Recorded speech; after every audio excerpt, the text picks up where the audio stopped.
আমি তোমাকে ভালোবাসি, টাইম পাস করার জন্য নয়, সারা জীবন কাছে পাওয়ার জন্য। আমি তোমাকে ভালোবাসি, তোমার বাবার টাকাকে নয়।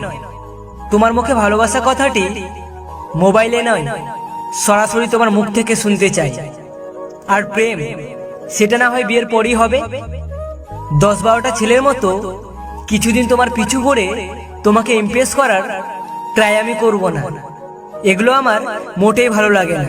কারণ বর্তমানে প্রেম ভালোবাসা মানে প্রথমে মোবাইলে কথা বলা, তারপর দুজনে আইসক্রিম খাওয়া, চকলেট খাওয়া, তারপর হাত ধরা, কিস করা, দেন ব্রেকআপ। এই সব কিছুর মধ্যে ভালোবাসাটা নাই। আমি এগুলো কিছুই চাই না, কারণ আমি তোমাকে সারা জীবন কাছে পেতে চাই। সবার মতো আমি তোমাকে এটা বলবো না যে ডু ইউ লাভ মি, আমি তোমাকে এটা বলবো, ডু ইউ ম্যারি।